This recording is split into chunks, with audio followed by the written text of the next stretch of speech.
अम्मा का जीवन एक विश्वास। माता पिता जीवन में एक ही बार मिलते हैं, इसलिए अपने माता पिता का कभी दिल नहीं दुखाना चाहिए। एक छोटी सी कहानी। अम्मा, आपके बेटे ने मनी ऑर्डर भेजा है।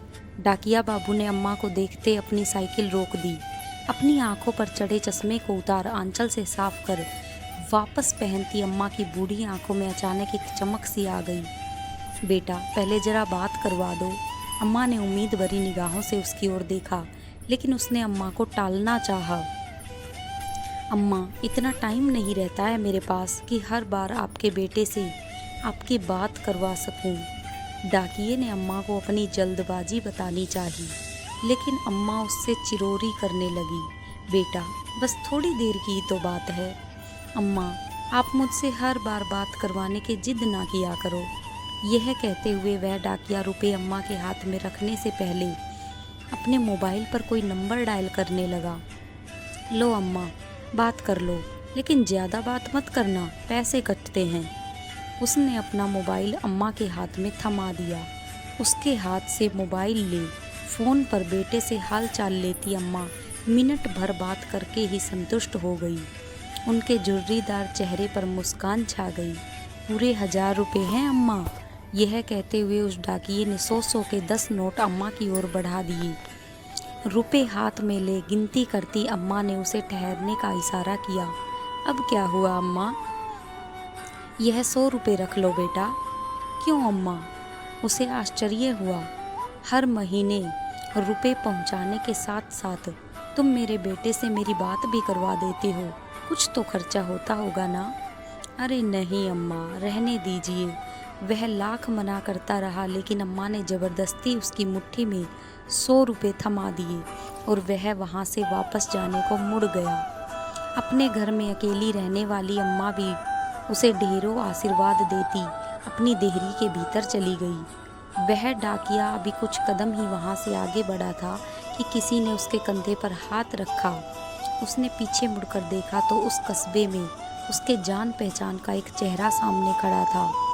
मोबाइल फ़ोन की दुकान चलाने वाले राम परवेश को सामने पाकर वह हैरान हुआ।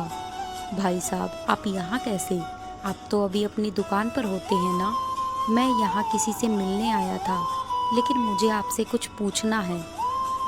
राम परवेश की निगाहें उस डाकिये के चेहरे पर टिक गई। जी पूछिए भाई साहब। भाई, आप हर महीने ऐसा क्यों करते हो? मैंने क्या किया है भाई साहब? राम परवेश की सवालिया निगाहों का सामना करता वह डाकिया तनिक घबरा गया। हर महीने आप इस अम्मा को भी अपनी जेब से रुपए भी देते हैं और मुझे फ़ोन पर इनसे इनका बेटा बनकर बात करने के लिए भी रुपए देते हैं, ऐसा क्यों? राम परवेश का सवाल सुनकर डाकिया थोड़ी देर के लिए सकपका गया, मानो अचानक उसका कोई बहुत बड़ा झूठ पकड़ा गया हो।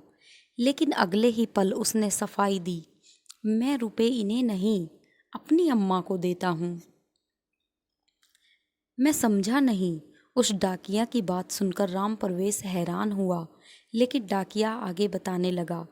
इनका बेटा कहीं बाहर कमाने गया था और हर महीने अपनी अम्मा के लिए 1000 रुपये का मनी ऑर्डर भेजता था। लेकिन एक दिन मनी ऑर्डर की जगह इनके बेटे के एक दोस्त की चिट्ठी अम्मा के नाम आई थी। उस डाकिये की बात सुनते राम परवेश को जिज्ञासा हुई। कैसी चिट्ठी? क्या लिखा था उस चिट्ठी में? संक्रमण की वजह से इनके बेटे की जान चली गई, अब वह नहीं रहा। फिर क्या हुआ भाई? राम परवेश की जिज्ञासा दुगनी हो गई, लेकिन डाकिये ने अपनी बात पूरी की। हर महीने चंद रुपयों का इंतजार और बेटे की कुशलता की उम्मीद करने वाली इस अम्मा को यह बताने की मेरी हिम्मत नहीं हुई। मैं हर महीने अपनी तरफ से इनका मनी ऑर्डर ले आता हूँ, लेकिन यह तो आपकी अम्मा नहीं है ना? मैं भी हर महीने 1000 रुपये भेजता था अपनी अम्मा को, लेकिन अब मेरी अम्मा भी कहाँ रही? यह कहते हुए उस डाकिये की आंखें भर आई। हर महीने उससे रुपए ले अम्मा से उनका बेटा बनकर बात करने वाला राम परवेश उस डाकिये का एक अजनबी अम्मा के प्रति आत्मिक स्नेह देख निशब्द रह गया। इसीलिए प्यारे भाइयों और बहनों, अपने माता पिता का हमेशा सम्मान करो। धन्यवाद।